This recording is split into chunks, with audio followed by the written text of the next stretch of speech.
Hello and welcome students, my name is Simran Matlani. ये video है Maharashtra board SSC board के students के लिए जो इस साल क्लास 10th का एग्जाम देने वाले हैं बोर्ड्स का। ये chapter number 4 history of Indian arts है। ये इस चैप्टर का सेकंड वीडियो है और ये पार्ट 1 का सेकंड वीडियो है। तो पार्ट 1 यूजुअली मैं एक ही वीडियो बनाती हूँ, पर इस बार मैंने पार्ट 1 को भी दो वीडियोस में बनाया है, 1.1 एंड 1.2। सो ये वीडियो जो है ये 1.2 है, क्योंकि जहाँ पे मैं पार्ट 1 खत्म करूंगी। कौन सा? पार्ट 1 में हम देख रहे थे विजुअल आर्ट्स। मैंने आपको आर्ट के बारे में समझाया, क्या होता है, स्टाइल ऑफ आर्ट क्या होता है, ये सब मैंने आपको एक्सप्लेन कर लिया था। फोक आर्ट, क्लासिकल आर्ट और डिफरेंस बता दिया। हम लोग विजुअल आर्ट शुरू कर चुके थे। विजुअल आर्ट में मैंने आपको बताया तीन तरह के तीन आर्ट्स के बारे में हमें हमें टेक्स्ट बुक में दिया गया है। पहला है पेंटिंग, दूसरा है स्कल्पचर, तीसरा है आर्किटेक्चर। जो वीडियो 1.1 है, यहाँ पे कलर क्यों ऐसा हो जाता है, जो वीडियो 1.1 है उसमें मैंने पेंटिंग सिर्फ कवर किया था कि पेंटिंग का हिस्ट्री क्या है कि। तो उसमें मैंने फोक पेंटिंग, क्लासिकल और मिनिएचर और उसके साथ साथ मॉडर्न वेस्टर्न पेंटिंग ये भी मैंने कवर किया था।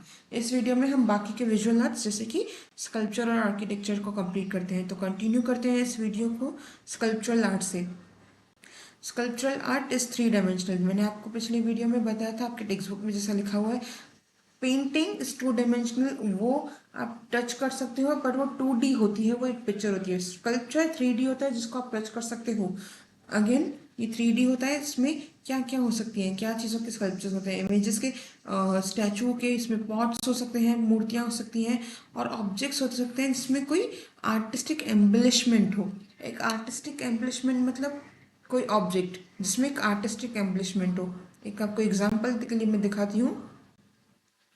हम्म, ये रहा, देखो देखो, है तो सिर्फ ये सिंपल सा एक स्टोरेज बॉक्स कंटेनर, लेकिन क्योंकि इसमें आर्टिस्टिक कारीगरी की गई है, इसको इसको एक आर्टिस्ट ने इसमें एक कलाकारी की है, इसलिए इसको ये एक पार्ट ऑफ आर्ट हो जाता है कि ये सिर्फ एक मामूली कंटेनर नहीं हो जाता। यहाँ तक मैंने आपको बताया था। ओके, देखिए, फॉर क्रिएटिंग स्कल्पचर्स, मूर्तियाँ बनाने के लिए आप क्या क्या यूज़ कर सकते हो। आप पत्थर पे पत्थर तोड़ के मूर्ति बना सकते हो, मेटल से बना सकते हो या क्ले से बना सकते हो। तो एक स्कल्पचर को, एक स्टैचू को, कुछ भी बनाना हो, कोई भी तरीके की मूर्ति बनानी हो, तो आपको क्या क्या मटेरियल आप यूज़ कर सकते हो। देखो, पत्थर, पत्थर पे बना सकते हो, पत्थर को तोड़ के उसको आप एक डिजायर्ड शेप दे सकते हो।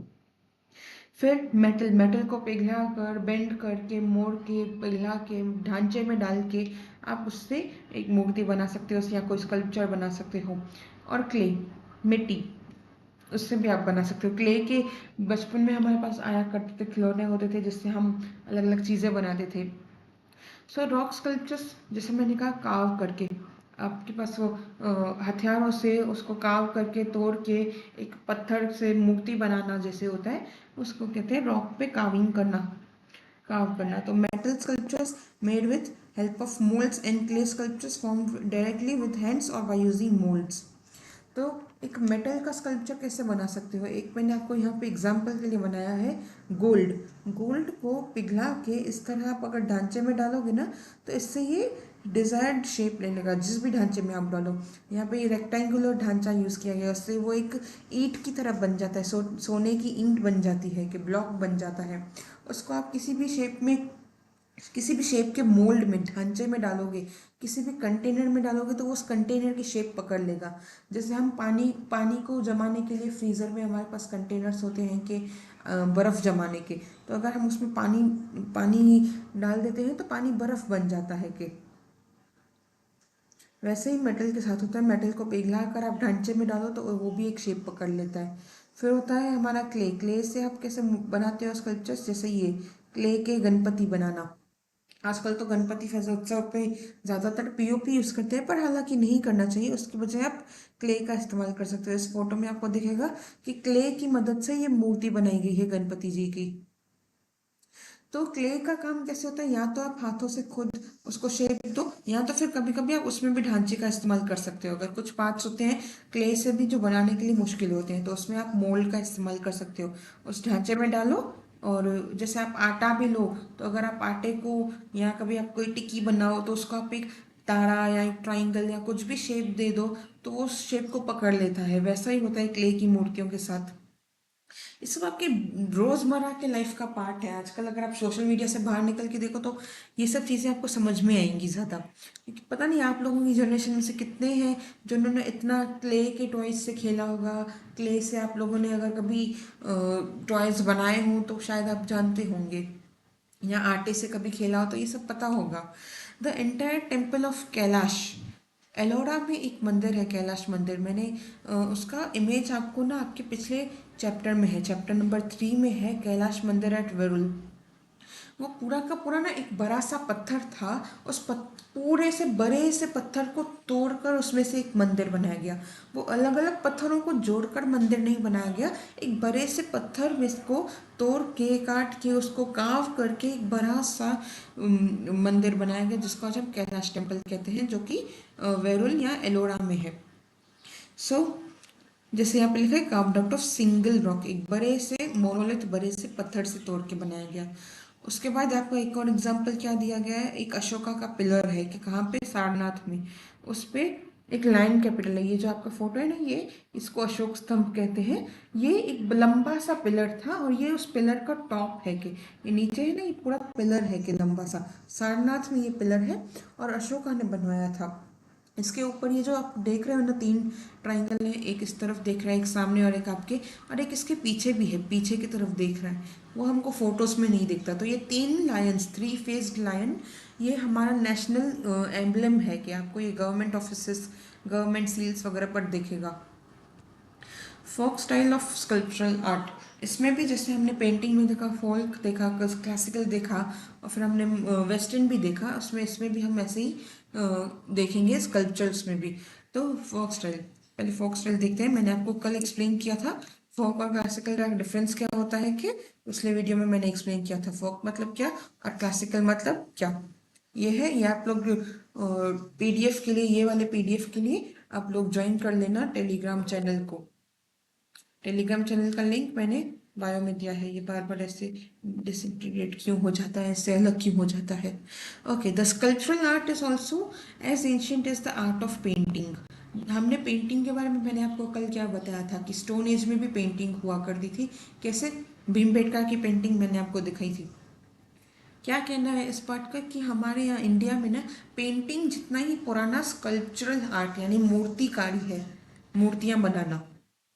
स्टोन टूल्स बनाते थे ना, जो पत्थर से हथियार बना देते हंटिंग करने के लिए, उनको आप कह सकते हो कि दैट वाज द बिगनिंग, वो शुरुआत थी इंडिया में स्कल्पचरल आर्ट की, मूर्तिकारी की, मूर्ति के कला की।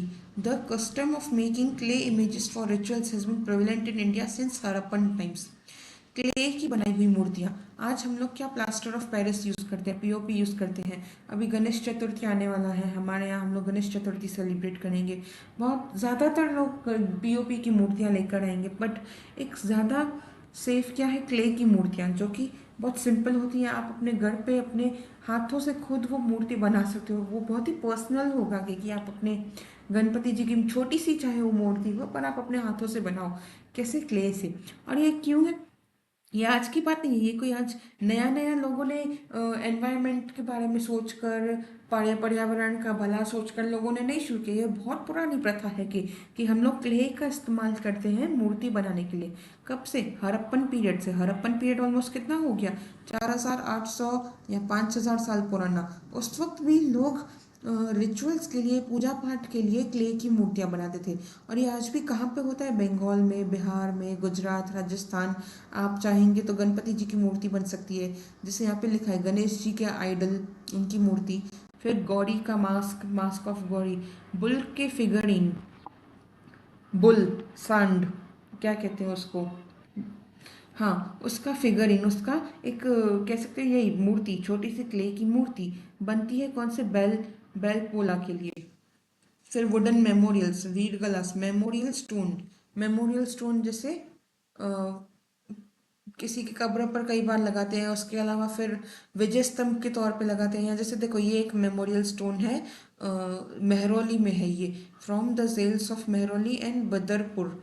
1261 आदमी जो ग्रेट वार यानी फर्स्ट वर्ल्ड वार में गए थे, of this 92 gave up their lifes, 1261 गए थे, 92 की जान चली गई। तो उनकी मेमोरी में, उनकी याद में ये स्टोन ले किया गया। ये मेमोरियल स्टोन इसीलिए होता है जो किसी खास चीज़ की याद में बनाया जाए। जैसे कई बार आप देखोगे क्रिश्चियन क्या कहते हैं, मुर्दाघर नहीं, जहाँ पे उनको दफन किया जाता है कि सिमेंट्री में लोगों के कब्र के आगे वहाँ पे एक बड़ा सा टोम्ब लगाते हैं कि उनका नाम लिखा होता है, date of birth, date of death, वो कौन थे, उनके उनके बारे में कुछ चीज़ें लिखी हुई होती हैं। तो वो होता है मेमोरियल स्टोन या टोम स्टोन, जो किसी खास चीज़ के खास मकसद के डेडिकेटेड होता है कि वो भी स्कल्पचर का पार्ट है कि ये कुछ एग्जांपल्स हैं मैंने जैसे कहा, क्ले स्टोरेज बिन्स,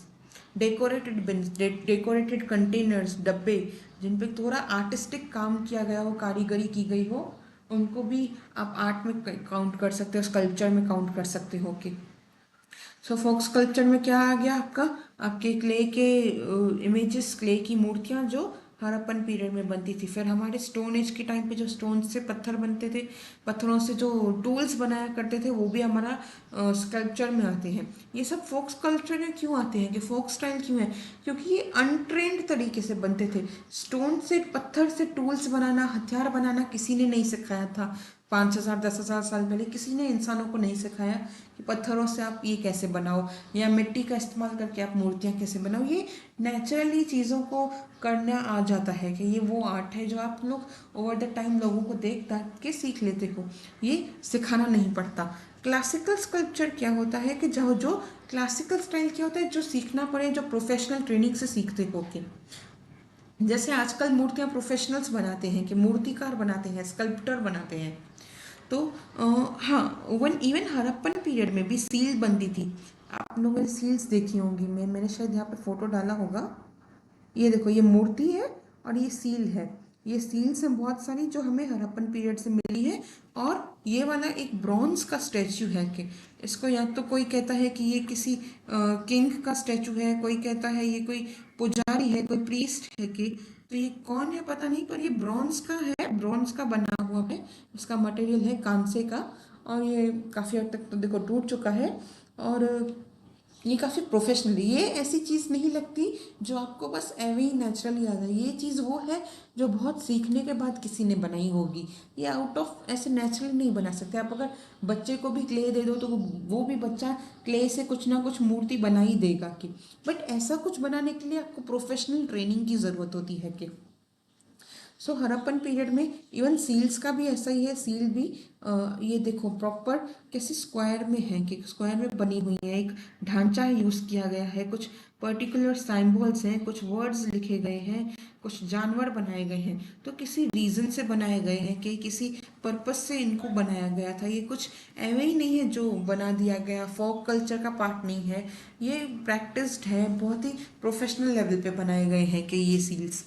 तो हड़प्पन सील्स जो स्टोन एंड ब्रॉन्ज स्टैचूस हमको मिले करीबन 5 से 7 साल पहले या उससे भी पुराने, वो हमारे इंडिया की traditional sculptural art. It is said that the tradition of carving out stone sculptures of larger size began in modern period with the Ashokan pillar।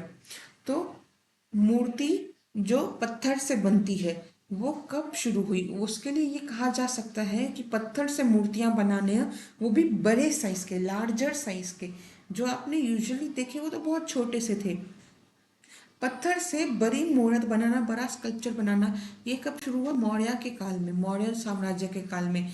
और सबसे बड़ा कंट्रीब्यूशन कहते हैं कि इसमें अशोका का था, क्योंकि अशोका ने ना रॉक और पिलर दोनों पर इंस्क्रिप्शंस दिए हैं कि हमें इंस्क्रिप्शंस मिलते हैं, रॉक इंस्क्रिप्शंस, पिलर इंस्क्रिप्शंस।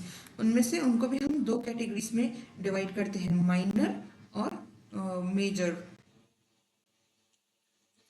तो आप कह सकते हैं कि अशोका के पीरियड में एज थ्रू पिलर्स, जो कि उन्होंने रॉक पे बनाए और पिलर्स पे इंस्क्रिप्शंस की, उनसे रॉक स्कल्पचर्स की शुरुआत हुई इंडिया में। तो सांची स्तूपा है, was erected in emperor Ashoka time. तो सांची स्तूपा भी मैंने शायद, ये है सांची स्तूपा, आई थिंक ये मध्य प्रदेश में है कि, तो ये इन्होंने बनाया। कहते हैं अशोका ने ऑलमोस्ट 80,000 समथिंग स्तूपास को इरेक्ट किया था। तो स्तूपा क्या होता है, एक स्तूपा होता है एक बुद्धिस्ट मंदिर होता है। इसको आप कह सकते हो कि ये एक बुद्धिस्ट मंदिर है कि जहाँ पे बुद्ध के या बुद्ध के जो स्टूडेंट्स होते हैं, उनके जो मॉन्क्स होते हैं, स्कॉलर्स होते हैं, उनके कुछ अवशेष रखे जाते हैं। वो एक पिलग्रिम साइट की तरह ट्रीट होते हैं कि लोग तीर्थ के लिए आते हैं वहाँ पे, Buddhist monk. So, however, the beautiful sculptural embellishments of the stupa are supposed to be later additions. क्या क्या एम्बेलिशमेंट्स? ये जो आपको देख रहे हैं ना, गेट पे ये बड़ा सा खूबसूरत सा चीज बनाया गया है, तो ये प्रोबेबली जो है ना, ये लेटर एडिशन है। मतलब ओरिजिनली जब अशोका ने ये सांची स्तूपा बनाया होगा ना, तो ये प्रोबेबली बहुत ही छोटा सा ऐसा कुछ जैसे स्ट्रक्चर रहा होगा, सिर्फ मेन बॉडी रही होगी। ये जो आर्टिस्टिक एम्बेलिशमेंट है, ये जो कारीगरी की गई है, आर्ट बनाया गया है इसके आसपास, ये ओवर द टाइम बाद में लेटर ऐड किया गया है। The sculptures at Barut are testimonies of the continuous development of sculptural art in India. Barut क्या है? Barut अगेन एक और स्तूपा है, भरूट स्तूपा। वहाँ पे भी कुछ ऐसे स्कल्पचर्स हैं जिससे हमें क्या पता चलता है, इंडिया में स्कल्पचरल आर्ट कंटिन्यूसली डेवलप हो रहा था। It never stopped. इंडिया में स्कल्पचरल आर्ट की, मूर्तिकारी की, मूर्ति कला की डेवलपमेंट कंटिन्यूसली हो रही थी। उसमें कुछ ना कुछ प्रोग्रेस रहता था। ये भरूच स्तूपा में से एक कुछ पार्ट को यहाँ पे आपको दिखाया गया है, जो आपकी इमेज में दिया है कि so Buddhism was spread far and wide. क्यों? अशोका ने, आपको याद होगा, अशोका ने ना कलिंगा के वार के बाद बुद्धिज्म में कन्वर्ट किया था, और उसने बहुत सारी मॉन्क्स को, बहुत सारे स्कॉलर्स को एशिया में बहुत दूर दूर तक, चाइना में, साउथ ईस्ट एशिया में, Cambodia, Myanmar and even Sri Lanka में उन्होंने अपने अपने खुद के बेटे और अपनी खुद की बेटी को भेजा था, ताकि वो बुद्धिज्म को स्प्रेड कर सके। So Buddhism was spread far and wide, दूर देश तक फैला हुआ था बुद्धिज्म। तो और भी कंट्रीज जो इंडिया के बाहर हैं, वहाँ पे भी ये स्तूपा बनाने का जो स्तूपा खड़ा करने का जो ट्रेडिशन है, कि जो प्रथा है एक बुद्ध स्तूपा बनाने की, वो उन देशों में भी थी। ऐसा नहीं है कि स्तूपा सिर्फ इंडिया में बनाए गए हैं, इंडिया के बाहर भी कई सारे हैं के, और जो इंडिया के बाहर है ना, वो इस इंडिया के स्तूपा से बहुत अलग दिखते हैं के। कुछ एग्जाम्पल्स के लिए यहाँ पे आपको दिया गया है बोरबुदुर का स्तूपा, जो इंडोनेशिया में है, कि it is the largest stupa, दुनिया का सबसे बड़ा बुद्धिस्ट स्तूपा इंडोनेशिया में है, ना कि इंडिया में। सो ये एक कह सकते हो कि ये एक हिंट है कि बुद्धिज्म इंडिया के बाहर इतना स्प्रेड आउट था, इसीलिए ये आर्किटेक्चर जो है, आर्किटेक्चरल स्किल जो इंडिया में थी अशोका के टाइम पे स्तूपा खड़ा करने की, वो आर्किटेक्चरल स्किल इंडिया के बाहर भी गई। ना कि सिर्फ रिलीजन स्प्रेड हुआ, बल्कि वो स्कल्पचरल, वो आर्किटेक्चरल स्किल भी बाहर स्प्रेड आउट हुई इंडिया के, देश विदेश में फैली। It was built during 8th-9th century. 8th-9th century मतलब 700 या 800 AD में। It was declared as world heritage site कब डिक्लेयर हुई? 1991। चांसेस कम है, पर हो सकता है शायद ये आपको पूछा जाए इसमें फिलिंग द ब्लैंक्स में, आपके एग्जाम में, बोर्ड एग्जाम में। आइकनोग्राफी, आइकनोग्राफी क्या होती है कि देखो, आर्ट होता है, आर्ट के कुछ फॉर्म्स होते हैं, जैसे विजुअल या परफॉर्मिंग आर्ट्स, जो आप देख सको या जो परफॉर्म किए जाते हैं। फिर विजुअल आर्ट में वैरायटी है, पेंटिंग है, स्कल्पचर है, और आर्किटेक्चर है के। लेकिन sculpture is a part of art. Art का एक फॉर्म है स्कल्पचर्स, हमारे आर्ट का हिस्सा है। लेकिन स्कल्पचर को स्टडी करना, उसको कहते हैं आइकनोग्राफी। जैसे आप हिस्ट्री स्टडी करते हो, मतलब इतिहास को स्टडी करना, उसको हम हिस्ट्री कहते हैं कि, वैसे स्कल्पचर की स्टडी को हम आइकनोग्राफी कहते हैं। It is the word for study of sculptures या आइकन्स, मूर्तियां। सो मूर्ति की स्टडी को हम आइकनोग्राफी कहते हैं। और इंडिया की आइकनोग्राफी के बारे में यहाँ पे लिखा है कि Gandhara school of art came in being in 2nd century before Christ era. Again before Christ era मैंने आपको समझाया है कि 2nd century मतलब क्राइस्ट के बर्थ से ऑलमोस्ट 200 साल पहले, before the birth of Jesus Christ. तो ये कहाँ पे एग्जिस्टेंस में आया था? अफगानिस्तान रीजन में और उसके आसपास के एरिया में। और उसमें ग्रीक और पर्शियन इन्फ्लुएंस था। क्यों? अगर आप मैप उठा के देखोगे, आपको पता चलेगा कि अफगानिस्तान के बॉर्डर्स तक ना ग्रीक साम्राज्य जो था ना, एंशियंट ग्रीक सिविलाइजेशन थी ना, वो अफगानिस्तान के बॉर्डर्स तक आया करती थी, और अफगानिस्तान के बियॉन्ड ना हमारा इंडियन सिविलाइजेशन शुरू होती थी। और ये इंडियन सिविलाइजेशन, मान लो इंडियन सिविलाइजेशन यहाँ पे, ये है इंडियन पूरी सिविलाइजेशन, फिर यहाँ पे बॉर्डर्स पे अफगानिस्तान की यहाँ पे ग्रीक सिविलाइजेशन थी, और फिर यहाँ पे इवन क्लोज टू इतना ही हमारे पर्शियन सिविलाइजेशन होती थी। तो ये ग्रीक, ये वाली रही ग्रीक और ये रही पर्शियन, इसका इन्फ्लुएंस हमारे गांधारा जो स्कूल ऑफ आर्ट यहाँ पे इंडिया में शुरू हुआ, अफगानिस्तान से शुरू होकर, उसमें इसीलिए ग्रीक और फारसी, यमनी और फारसी इन्फ्लुएंस था गांधारा आर्ट ऑफ आर्ट में। गांधारा स्कूल ऑफ आर्ट मतलब Gandhara style of art. So the first and third, between the first and third century, first century to third century मतलब क्राइस्ट के बर्थ के बाद ईयर 00 से लेके ईयर 300 तक,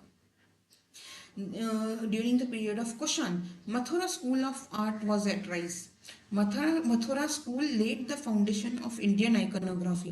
देखो, गांधारा स्कूल ऑफ आर्ट था ना, वो अफगानिस्तान रीजन में तो प्रोमिनेंटली शुरू हुआ था, पर वो मेन स्ट्रीम इंडिया में नहीं ज़्यादा पॉपुलराइज हुआ। इंडिया में ज़्यादा पॉपुलराइज क्या हुआ, ज़्यादा फेमस क्या हुआ, मथुरा स्कूल ऑफ आर्ट। वो कब डेवलप हुआ था, फर्स्ट सेंचुरी से लेकर थर्ड सेंचुरी के बीच में, ऑलमोस्ट ईयर 00 से लेकर ऑलमोस्ट 200-300 एडी तक। So iconography is the branch of knowledge which includes everything about making of images of God and gods and goddesses. तो यहाँ पे आपके डेफिनेशन में क्या दिया है, it is a branch of knowledge, knowledge की एक ऐसी शाखा जिसका क्या काम है, देवी और देवताओं की मूर्तियाँ कैसे बनती हैं उन पर स्टडी करना। तो ओवरऑल आइकनोग्राफी क्या होती है, मूर्तियों पर study. So Gandhara school of art, और इस पे मैं आगे आती हूँ कि फिलहाल यहाँ पे देखते हैं आपका टेक्स्ट बुक क्या बताता है। The Kushana Kings made use of images of various deities on their coins. तो कुशान किंग्स थे ना, जो जैसे कनिष्क थे, एक राजा थे कनिष्क, उन्होंने भी बहुत सारे कॉइन्स मिंट किए थे, बहुत सारे कॉइन्स इशू किए थे। तो उनके कॉइन्स पर ना डेटीज, भगवानों की, देवी देवताओं की इमेज इंस्क्राइब्ड हुआ करती थी सिक्के पे। जैसे आज हमारे सिक्के पे यूजुअली एम्बलम हमें देखने मिलता है, या फ्लैग मिलता है, या कुछ ना कुछ हमारे कॉइन पे और हमारे नोट्स पे पीछे एंग्रेव्ड होता है, बना हुआ होता है। वैसे ही उस वक्त जो राजा अपने कॉइन्स इशू करते थे ना, तो वो अपने कॉइन की वैल्यू के साथ साथ पीछे ना किसी गॉड की इमेज को, तस्वीर को भी एंग्रेव करते थे, उस पर बनाते थे। फिर गुप्ता पीरियड के बारे में लिखा है। गुप्ता पीरियड के दौरान द आइकोनोग्राफिक रूल्स, मूर्तिकारी के rules were formulated and standards for sculptural art were set. एक स्टैंडर्ड सेट हो गया। जैसे आज आपका स्टैंडर्ड सेट है ना, कि आपको, आपका रूल है कि आप कौन से स्टैंडर्ड में पढ़ोगे, एक डिसाइडेड सिलेबस है, एक डिसाइडेड लेवल है कि आप अभी 10th में हो तो अभी आपको यही लेवल तक पढ़ाया जाना चाहिए, इससे ज़्यादा इन डेप्थ आपको अभी समझने की ज़रूरत नहीं है। जब मैंने मास्टर्स की कर रही थी तो मैंने इससे भी बहुत ज़्यादा डिटेल्स को पढ़ा था। तो ये एक्सटेंडेड है कि इतना इस एज पर आपको यही बताना चाहिए। वैसे ही आर्ट के साथ होता है कि यार अगर तुम ये कि कोई पर्टिकुलर आर्ट बना रहे हो, कोई मूर्ति बना रहे हो, तो एक स्टैंडर्ड है कि अगर आप इस गॉड की मूर्ति बना रहे हो तो ये इतनी हाइट की तो होनी चाहिए, इसमें ये एलिमेंट्स तो होने चाहिए। जैसे कि कृष्ण भगवान की मूर्ति है तो उस पर क्या कहते हैं, चक्र उनका रहना चाहिए उनके फिंगर पे। ऐसा स्टैंडर्ड्स, ऐसे रूल्स सेट हो गए किसके टाइम पे, गुप्ता एम्पायर के टाइम पे। अब गुप्ता एम्पायर को ना इंडिया का सुनहरा काल कहा जाता है, गोल्डन एरा ऑफ इंडिया कहा जाता है, क्योंकि गुप्ता पीरियड के टाइम पे और उस ओवरऑल उस एज में ना ऑलमोस्ट जो एंशियंट, लेट एंशियंट या अर्ली मिडाइवल कहते हैं जिस पीरियड को, उस टाइम में ना इंडिया में मूर्ति बनाना हो, पेंटिंग्स हो, फिर चाहे टेक्स्ट हो, किताबें हो, ज्ञान हो किसी भी फील्ड का, उसके बाद हमारे यूनिवर्सिटीज़ बैठी थी, बहुत सारी डेवलप हुई थी, हमारा बहुत सारा आर्किटेक्चर, मंदिर, गुफाएं, बहुत सारी मूर्तियां, हमारे रिलीजन कल्चर का बहुत बड़ा डेवलपमेंट ना, एक मास डेवलपमेंट इस गोल्डन एज में हुआ था। इसीलिए उसको गोल्डन एज कहते हैं, क्योंकि उसमें जो डेवलपमेंट हुआ वो बहुत ही इंडिया को शेप कर दिया। उस डेवलपमेंट ने इंडिया को एक आकार दे दिया। The art of making bronze images, bronze कांस कांस की मूर्तियां कब कब डेवलप हुई कि चोला किंग्स के अंदर। अभी कुछ साल पहले मुझे याद है ऐश्वर्या राय मैम की एक फिल्म आई थी, पोनियिनी सेल्वन। तो वो जो थी ना वो एक चोला एम्पायर के अराउंड थी। चोला एम्पायर के किंग थे राजराजा चोला, और उनके फादर परांतका चोला, उनके टाइम पीरियड की वो फिल्म थी के। सो चोला किंग्स की काल में ब्रॉन्ज की कांस की मूर्तियां बनी कब, 9th सेंचुरी यानी 800 से लेके 1200 के बीच में। सो ब्रॉन्ज की मूर्तियां किस क्या क्या मूर्तियां हुआ करती थी? शिव पार्वती की मूर्ति, नटराज जो यहाँ पे आपको दिए गए हैं, Nataraja god of dance, Shiva जो कि एक डांस डांस पोज में है के। मोस्ट प्रोबेबली जहां तक मुझे लगता है ये एक तांडव पोज है कि, मुझे श्योर नहीं है, अगर आपको पता हो तो आप मुझे बताइएगा। तो क्या क्या मूर्ति थी? शिव पार्वती की मूर्ति, उसके बाद नटराज, फिर लक्ष्मी, विष्णु, ये सब मूर्तियां बनती थी इस पीरियड में। Architecture and sculpture, there are number of rock cut caves in India. Rock cut caves मैंने जैसे आपको बताया, एक बड़े से रॉक को, पत्थर को तोड़कर उसका एक डिजायर शेप देके उसमें से एक केव बनाना, और उधर उस केव में ना बहुत सारी मूर्तियाँ, बहुत सारा स्कल्पचर, बहुत कुछ हमें मिलता है। तो देखो क्या है ना कि स्कल्पचर, मूर्तिकारी जो है वो हमारे आर्किटेक्चर का ही पार्ट है कि आपके सिलेबस में ये अलग अलग नहीं दिखाया गया है, क्योंकि ये एक इम्प्लाइड बात है कि देखो, आपने अगर एक कोई बिल्डिंग खड़ी कर दी, मान लो आपने एक मंदिर को कंस्ट्रक्ट किया, तो वो उसकी जो बिल्डिंग है ना मंदिर की, वो हो गया आपका आर्किटेक्चर। उस मंदिर के अंदर आप भगवान की मूर्ति बिठाते हो, तो वो हो गया आर्किटेक्चर प्लस स्कल्पचर। और अगर उस मंदिर की दीवारों पर आप पेंटिंग्स बनाते हो, मान लो कृष्ण भगवान का आपने मंदिर बनाया है, तो उस पर आपने कृष्ण भगवान के बचपन की, उनकी लाइफ की, कंस और उनके फाइट की आप अलग अलग पेंटिंग्स बनाते हो, अलग अलग सीन्स को पेंट करते हो दीवारों पे। तो क्या हुआ, आर्किटेक्चर भी हो गया आपका वो बिल्डिंग, अंदर मूर्ति हो गई आपका स्कल्पचर, और दीवारों की पेंटिंग्स हो गई आपका पेंटिंग। तीनों पार्ट्स एक ही में आ गए, एक ही आर्किटेक्चर, एक ही बिल्डिंग के अंदर आपको सब कुछ मिलता है। तो इसीलिए आर्किटेक्चर और स्कल्पचर कहीं ना कहीं इंटर रिलेटेड रहा है कि there are number of rock cut caves in India. The tradition of rock cut caves originated in India in 3rd century before Christ era. 3rd century, almost 300 years before the birth of Christ. Technically, the entire composition of rock cut cave represents a union of architecture and sculpture. मैंने कहा ना, it is a union of architecture and sculptural art. मूर्तिकारी और architectural art दोनों का union है एक rock cut cave. क्यों? एक तो पहले आपने एक बड़े से पत्थर को तोड़कर उसमें से कुछ बनाया। तो जब देखो, अगर आप एक पत्थर को तोड़ के उसमें से काविंग करके आप कुछ बना रहे हो, तो वो तो मूर्ति हो गई। लेकिन जब आपने एक बड़े से साइज के पत्थर को तोड़कर उसमें से मंदिर बनाया, जैसे कि एलोरा में है, कैलाश मंदिर है के, तो वो तो फिर आर्किटेक्चर भी है और स्कल्पचर भी है। आपने पत्थर को तोड़ के मूर्ति भी बनाई है और उसको आर्किटेक्चर भी बनाया है कि एक केव भी बनाई है कि। तो दोनों हुआ कि नहीं हुआ? रॉक कट केव क्या है? दोनों है, वो एक मूर्ति भी है और एक वो पीस ऑफ आर्किटेक्चर भी है कि its entrance interiors with its carved columns and images are an excellent species specimens of sculptural art. ये एंट्रेंस देखो यहाँ पे कौन कहाँ कहाँ है, अजंता के केव नंबर 19 का एंट्रेंस है अंदर। इंटीरियर में मैंने आपको शायद एक इमेज दिखाई थी कल, पता नहीं इसमें होगी या नहीं, बट देखते हैं, शायद हो सकता है हो मेरे पास नहीं है, चलो आगे शायद होगी। अच्छा ये देखो, ये एक मैंने आपको बताया ना, Gandhara school of art, Gandhara school of art, मूर्तिकारी का गांधारा स्टाइल। ये इसमें Greek influence, Greek plus Persian influence है। ये आज इतनी स्लो क्यों है पेन? पर्शियन। क्यों? आपको कैसे दिखेगा? यहाँ पे एक मूर्ति है जो बुद्ध की मूर्ति है, गांधारा स्टाइल में बनाई गई है। और यहाँ पर आप देखो, ये एक ग्रीक मूर्ति है, एक यवनी मूर्ति है, किसकी? गॉड, एक ग्रीक गॉड जियूस की। तो अगर आप देखोगे ना, अगर मैं इसको छोटा करके देखती हूँ,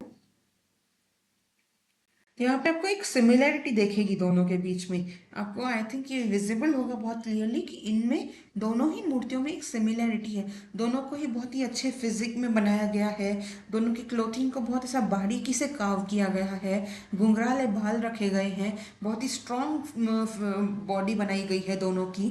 तो एक सिमिलैरिटी है गांधारा स्कूल ऑफ आर्ट, जिसमें ग्रीक इन्फ्लुएंस हमें यहाँ पे साफ दिख रहा है कि सो ये एक एग्जाम्पल मुझे आपको बताना था। उसके बाद ये है ब्रॉन्ज की मूर्ति, जो ये भूदेवी की मूर्ति है, जो जोला पीरियड में बनी थी, ब्रॉन्ज की, कांस की। जैसा कि मैंने कहा उस पीरियड में बनाई गई थी, चोलास के पीरियड में। फिर इस पर मैं बाद में आती हूँ। इंटीरियर्स एक्सटीरियर्स, रॉक, एक रॉक कट केव के इंटीरियर्स को एक्सटीरियर्स को जैसे कार्व करके बनाया जाता है, वो एक एक्सेलेंट स्पेसिमन है, एक एक्सेलेंट एग्जाम्पल है स्कल्पचरल आर्ट का। In the paintings on the walls and ceilings have survived in some of the caves till today. कुछ पेंटिंग्स है ना, इनकी दीवारों और छतों पर वो आज भी हमें देखने को मिलती है इतने हजार साल बाद भी। The rock cut caves at Ajanta and Verul यानी Ellora in Maharashtra declared as world heritage site in 1983। अगर आप लोगों ने चैप्टर नंबर 3 को अच्छे से पढ़ा होगा ना, तो आपको उसमें याद होगा कि उसमें एक अच्छी खासी लिस्ट है इंडिया की कौन सी sites UNESCO world heritage sites हैं। सो अगर आपको मैंने आपको कहा था वो लिस्ट में से बहुत सारी चीज जगहें हैं जो महाराष्ट्र की हो, वो याद रखिएगा। तो अगर आपने वो याद की होगी तो आपको याद होगा कि 1983 में अजंता और एलोरा को यूनेस्को की लिस्ट में जारी किया गया था।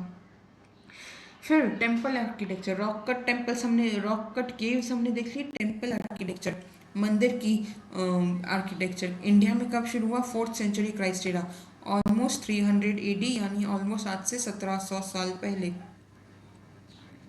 कब? गुप्ता पीरियड। जैसे मैंने कहा Gupta period was the golden age, Gupta काल, सुनहरा काल कहते हैं कि उसको, इंडिया का सुनहरा समय। The temples built at the beginning of Gupta period had only sanctum sanctorum या गर्भगृह। गर्भ जैसे कहते हैं ना, गर्भगृह, वो जगह जहाँ पे मंदिर में, जहाँ पे भगवान की मूर्ति स्थापित होती है ना, उसको हम गर्भगृह कहते हैं। देखो दो वर्ड्स हैं, गर्भ जैसे हमारी गोद होती है कि, और गृह मतलब हाउस, जहाँ पे घर जिसको कहते हैं गृह, हाउस। तो गर्भगृह मतलब वो जगह जहाँ पर ईश्वर को स्थापित किया जाता है। And a veranda with 4 columns, आगे सिर्फ एक वरांडा हुआ करता था और कुछ भी नहीं। एक गर्भगृह जहाँ पे मंदिर में मूर्ति रखी गई है, और आगे छोटा सा 4 कॉलम्स को, 4 पिलर्स को लगाकर एक छोटा सा वेरांडा बनाया गया है। फिर temple architecture in India had reached its peak by the 8th century. 8th century मतलब 700 एडी। यही मोस्टली गुप्ता पीरियड था और हर्षवर्धना पीरियड था। इस टाइम पे नॉर्थ इंडिया में, साउथ इंडिया में, हर जगह इंडिया में बहुत ही हाई लेवल पर डेवलपमेंट हो रही थी, आर्किटेक्चर में, स्कल्पचर में, आर्ट में, म्यूजिक में, हर चीज़ में। This is easily testified by the magnificent composition of Kailash temple of Verul. Again वही सेम एग्जाम्पल, हमारा कैलाश टेम्पल जो एलोरा में है, ये एक मैग्निफिसेंट एग्जाम्पल क्यों है? अगेन एंड अगेन मैंने आपको बताया, एक बड़े से एक ही पत्थर को तोड़कर आपने पूरा का पूरा मंदिर बना दिया। आप लोग जाकर के प्लीज़ 3rd चैप्टर में वो फोटो देखिए कैलाश टेम्पल का, आपको समझ में आएगा कि वो इतना मैग्निफिसेंट क्यों है। क्योंकि वो एक बहुत बड़ा सा पत्थर है, एक सिंगल पत्थर है जिसमें से इतना बड़ा टेम्पल बनाया गया है। फिर by the medieval period various styles of temple architecture has developed in India. By the medieval period 700 post AD, 700 AD के बाद से जो भी डेवलपमेंट्स हुई, उसमें भी मैग्निफिसेंट थी। The styles of temple architecture are identified by the style of tower. अब देखो अलग अलग स्टाइल्स होते हैं, जैसे पेंटिंग्स के अलग अलग स्टाइल्स मैंने आपको बताए। कल आपको मैंने चित्रकाठी वगैरह के बारे में बताया था, चित्रकाठी स्टाइल ऑफ पेंटिंग होता है। उसके अलावा भी और बहुत सारे स्टाइल्स थे, मराठा स्टाइल ऑफ पेंटिंग था, मिनिएचर पेंटिंग थी, ये मैन्यूस्क्रिप्ट में मिनिएचर्स बनाए जाते हैं वो है। तो टेम्पल्स में भी वैसा ही होता है, टेम्पल आर्किटेक्चर में भी बहुत सारे स्टाइल्स होते हैं कि, और वो स्टाइल को हम आइडेंटिफाई कैसे करते हैं? वो टावर होता है ना, मंदिर के ऊपर शिखर होता है ना, उससे आइडेंटिफाई किया जाता है। जैसे Nagara style of north India and Dravida style of south India are 2 principal styles. 2 primary styles हैं। नगारा स्टाइल जैसे कि जिसमें टावर ऐसा होता है, लंबा सा थोड़ा सा ओवल जाता है कि, या थोड़ा सा ट्राइंगुलर टाइप का जाता है, ऐसा बनाया जाता है। वो होता है नगारा स्टाइल टेम्पल। मंदिर के ऊपर जब ऐसा आपको शिखर दिखे ना, ऐसा टावर दिखे ना, that is a Nagar style, जो नॉर्थ इंडिया में प्रिवेल करता है। और द्रविड़ स्टाइल थोड़ा ऐसा होता है कि देखो एकदम कंप्लीटली अलग है ये। इन दोनों के ब्लेंड को क्या कहते हैं, जहाँ पर कुछ जगहों पर ऐसे मंदिर हैं जहाँ पे नगारा स्टाइल ऑफ टेम्पल भी है और जो द्रविड़ दोनों का ब्लेंड है, कि ऐसे मंदिर भी हैं कि ऐसे मंदिरों को क्या कहते हैं, वैटसारा स्टाइल कहते हैं कि। उसके अलावा भूमिजा स्टाइल है कि जो एमपी और महाराष्ट्र में दिखता है, क्लोज टू है किसके, नगारा स्टाइल ऑफ टेम्पल के। From structural point of view तो जो भूमिजा स्टाइल ऑफ टेम्पल है ना महाराष्ट्र में दिखता है, वो काफ़ी क्लोज टू है उसके जो हमें नॉर्थ इंडिया में नगारा स्टाइल मिलता है, नगर स्टाइल मिलता है।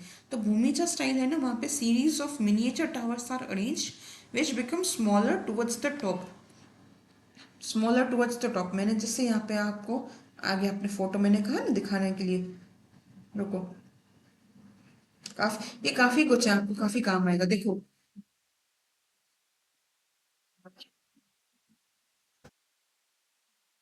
देखो यहाँ पे, देखो यहाँ पे ये, यहाँ पे एक लाइन की तरह, ये वाइट की वजह से नहीं दिख रहा, इसको मैं वाइट कर देती हूँ तो शायद दिखेगा।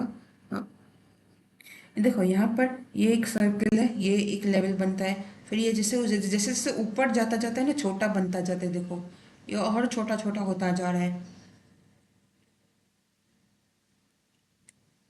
तो जैसे जैसे ऊपर की तरफ बढ़ रहा है, ये छोटा पड़ता है कि टावर।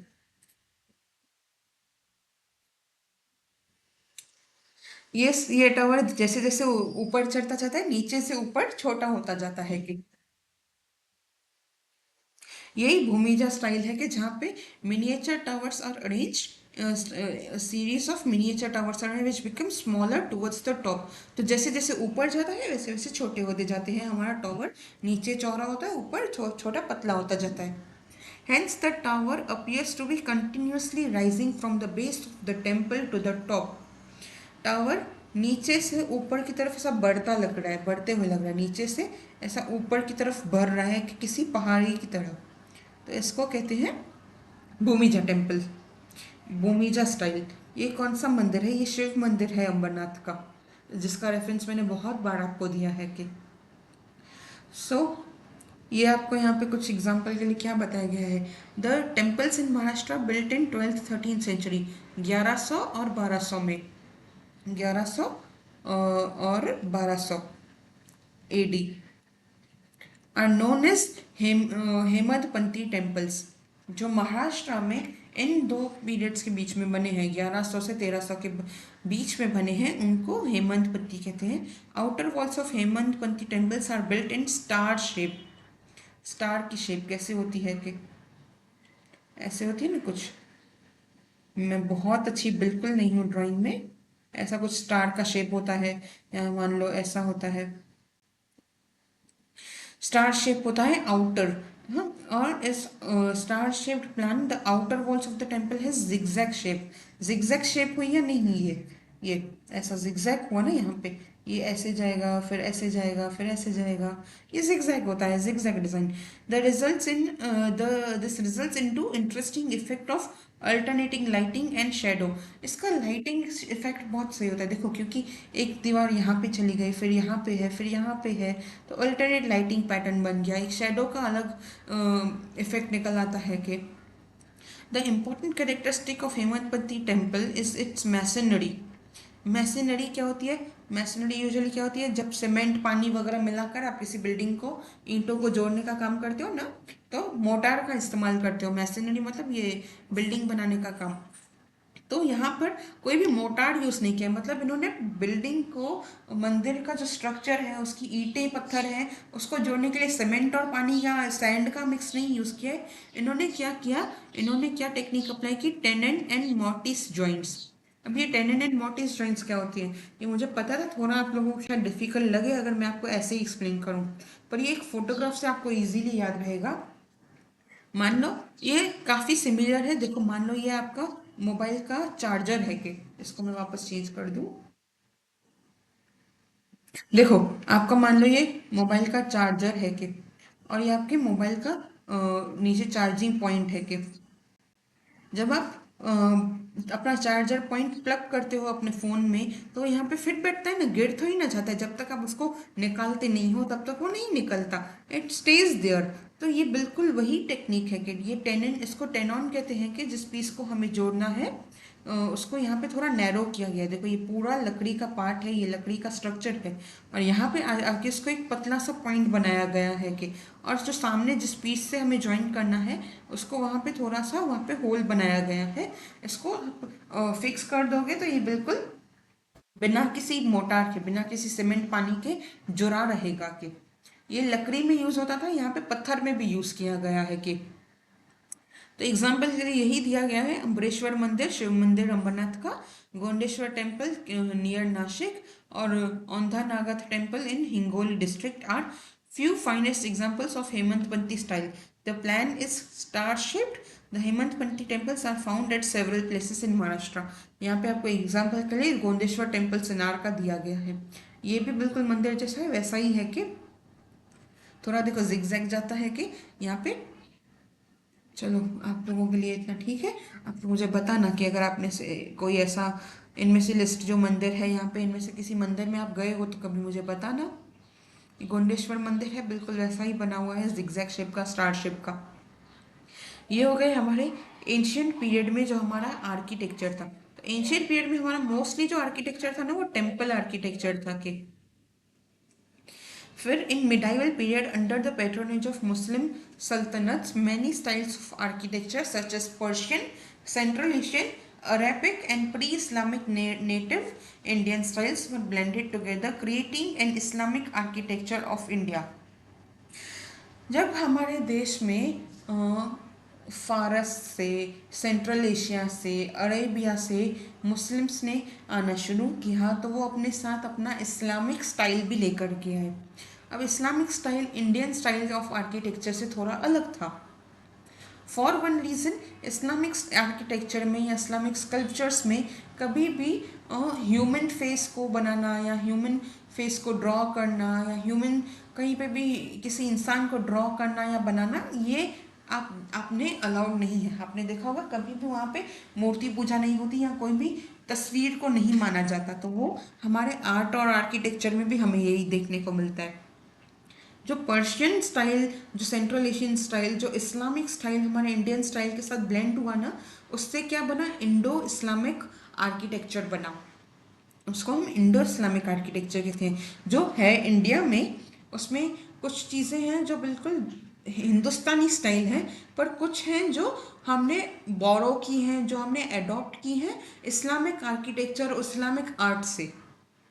जैसे यहाँ पे हमने ताजमहल में वाइट मार्बल यूज़ हुआ है, यहाँ डोम बनाया गया है या मीनार बनाई गई है। तो ये मीनार या डोम हमारे इसमें नहीं होता था। या इवन इनके यहाँ पे जो आर्किटेक्चर्स बने मुगल टाइम पे या दिल्ली सल्तनत के टाइम पे, उसमें कई सारे टोम्स बनाए गए और उन टोम्स के आगे ना गार्डन बनाया गया, बगीचा होना। कई सारे कब्र के यहाँ कई सारी ऐसी सुल्तान की कब्र है कि जिनकी जो सिर्फ कब्र नहीं है कि वो पूरा का पूरा एक गार्डन है कि उसके आसपास। तो ये उनका एक आइडिया हुआ करता था इस्लामिक आर्किटेक्चर का। तो इंडिया में ब्लेंड हुआ तो उससे हमें क्या क्या बन के मिला, क्या बिल्डिंग से बनी, कुतुब मीनार, ताजमहल, गोल गुम्बस। गोल गुम्बस कहाँ पर है, हमारे बीजापुर कर्नाटका में। बीजापुर में हुआ करती थी ना आदिल शाही सल्तनत। ये कुछ वर्ल्ड फेमस एग्जांपल्स हैं Islamic architecture in India. Construction of building of Qutub Minar. Qutub Minar कब बननी शुरू हुई, कुतुबुद्दीन ऐबक के टाइम पीरियड में। कब था, कब का टाइम पीरियड था ये, 1206 का।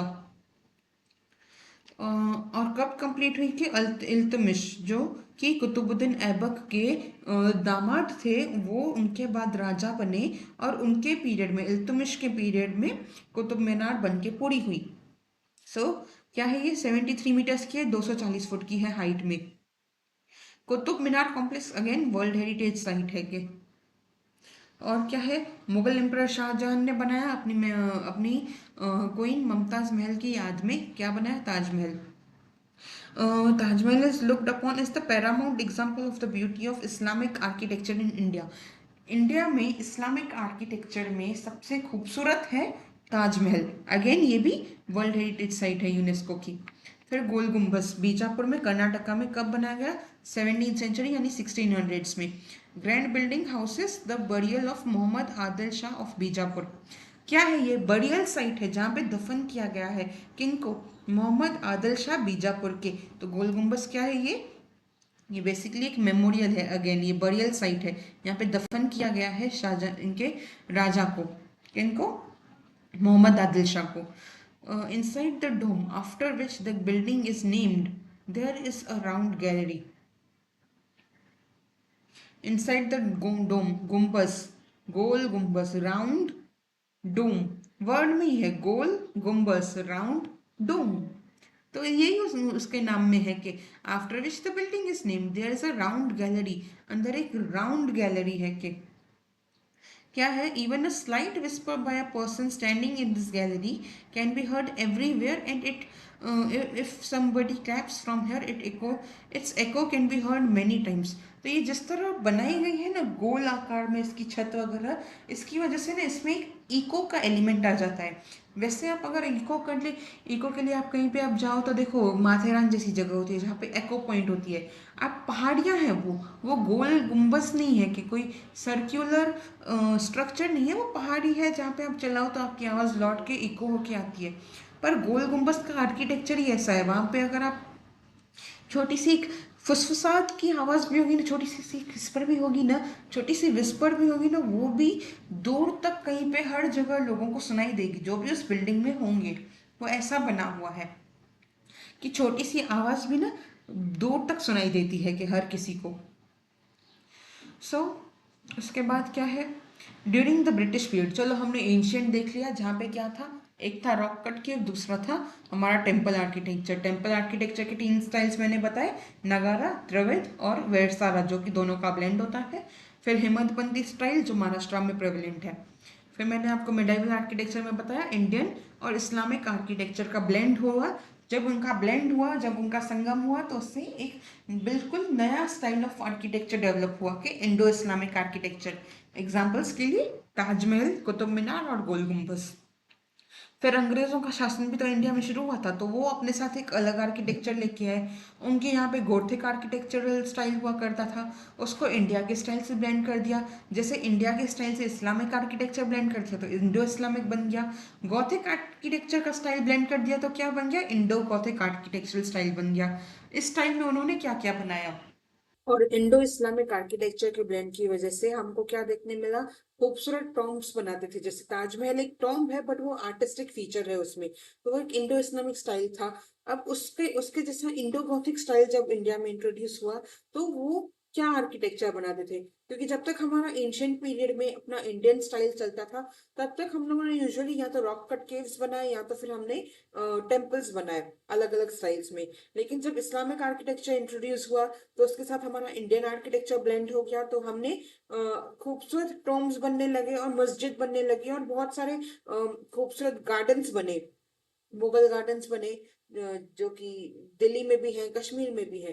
तो जब इंडिया के आर्किटेक्चर के साथ यूरोपियन का गॉथिक आर्किटेक्चर ब्लेंड हो गया, इंडो गॉथिक स्टाइल बना, तो वो क्या बनाने लगे? उन्होंने ना चर्चेस बनाए, गवर्नमेंट ऑफिसेस बनाई, अपने ऑफिशियल्स के रेजिडेंस बनाए।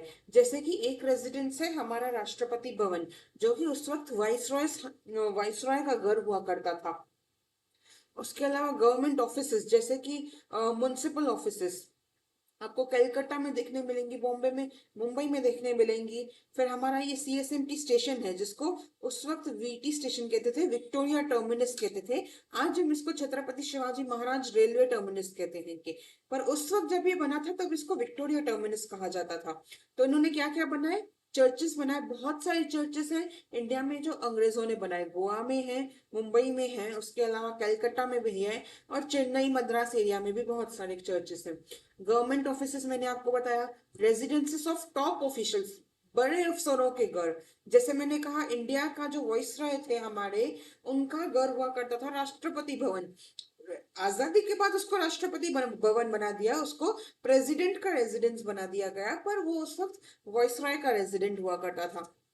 Railway station as I said ये है। उसके अलावा आपको दार्जिलिंग, डलहौजी, इन जगहों के पुराने रेलवे स्टेशन आपको देखने मिलेंगे।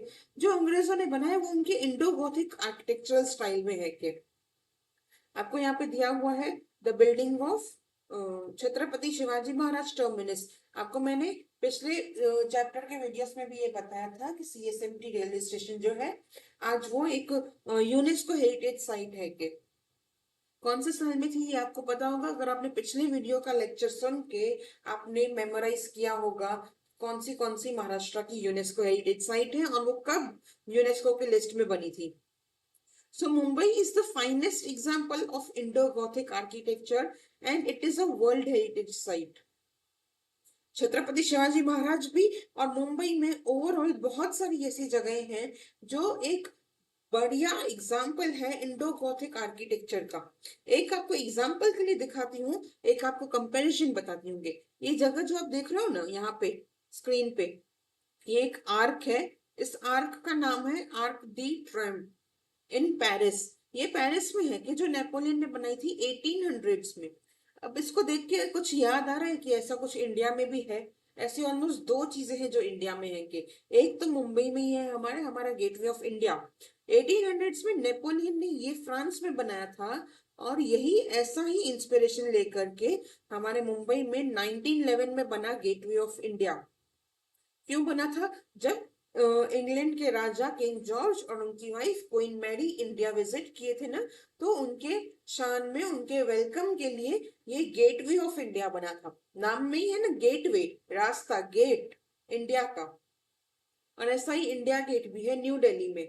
सो अगर आप एक सिमिलरिटी देखो तो आर्क जैसा डिजाइन बनाना, ऐसा गेट बनाना, ये बिल्कुल वैसा ही है जैसे यहाँ पे बॉम्बे में उन्होंने बनाया। लेकिन ये इंडो गॉथिक क्यों होता है? जैसे यहाँ पे ये मीनार बनाई गई है। कि ये बीच में आपको पिलर दिख रहे हैं ना, ये वाला, ये मीनार, और ये, अरे उल्टा क्यों हो जाता है, हाँ, ये ये वाली मीनार। और ये क्यों? क्योंकि ये इंडो गॉथिक साइन दिखाता है। ये पूरी तरह से ऐसा का ऐसा नहीं बनाया गया है। इसमें पुराना इस्लामिक इन्फ्लुएंस भी हमें दिखाई देता है, अपना इंडियन इन्फ्लुएंस भी दिखाई देता है। जैसे यहाँ पे ये विंडोज वगैरह बनाई गई है यहाँ पे साइड पे इनके। और ओवरऑल अगर आप देखो ना तो समझ में आएगा कि कुछ है जो गॉथिक इन्फ्लुएंस है, थोड़ा है जो इस्लामिक इन्फ्लुएंस है, अपना कुछ इंडियन इन्फ्लुएंस भी है। कि सो इसलिए ये एक ब्लेंड है कि आर्किटेक्चरल पीस है ना, ये एक ब्लेंडेड आर्किटेक्चरल पीस हो गया। सिर्फ गॉथिक पीस नहीं है, इंडो गॉथिक आर्किटेक्चर है ये। सो ये था आप लोगों का, अब तक हो गया आप लोगों का ये पूरा विजुअल आर्ट्स का पार्ट। इसमें हमने पेंटिंग भी देख लिया, हमने स्कल्पचर भी देख लिया और टेम्पल आर्किटेक्चर भी देख लिया। कोई भी आपको डाउट हो तो मुझे कमेंट सेक्शन में बताइए क्या डाउट्स हैं। कुछ भी नहीं समझ में आया मुझसे पूछ सकते हैं, मुझे इंस्टाग्राम पे पूछ सकते हो आप लोग मुझे फॉलो करके। इंस्टाग्राम का आईडी मैंने आपको डिस्क्रिप्शन बॉक्स में लिख दिया है, @history by सिमरन है। तो उस पर आप फॉलो करके मुझसे क्वेश्चन कर सकते हो। बाकी अपनी अटेंडेंस देके जाइएगा। कहाँ से देख रहे हो वीडियो और किस तारीख को देख रहे हो दोनों बताइएगा। सो ये रहा हमारा विजुअल आर्ट्स का पार्ट कंप्लीट। ये रहा हमारा पार्ट 1 कंप्लीट। पार्ट 2 किस पे होगा? हमारा परफॉर्मिंग आर्ट। परफॉर्मिंग आर्ट में हम लोग क्या क्या देखने वाले हैं? कि सो परफॉर्मिंग आर्ट में हमारे traditions of performing folk arts, tradition of classical performing arts. जैसे मैंने डिफरेंस बताया, एक होता है फोक आर्ट, दूसरा क्लासिकल आर्ट। सो दोनों ही फॉर्म्स देखेंगे। उसमें फिर डांस है, म्यूजिक है। फिर लास्ट में हमारे थर्ड वीडियो में हम देखेंगे प्रोफेशनल अपॉर्चुनिटीज।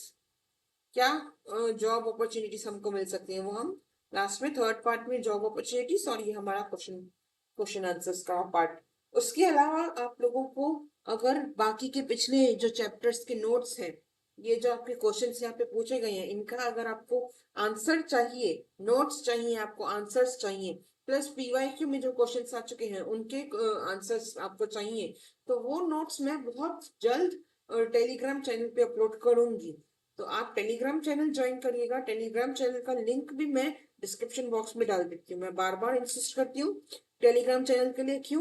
क्योंकि जो भी मैं एक्स्ट्रा नोट्स आपको ये एक्सप्लेन करने के लिए बनाती हूँ ना, वो और आपके पेपर से जो नोट्स हैं आपके ऑलरेडी टेक्स्ट बुक में जो एक्सरसाइज में क्वेश्चंस पूछे गए हैं उन पे भी नोट्स में आपको सब टेलीग्राम चैनल पे मिलेंगे।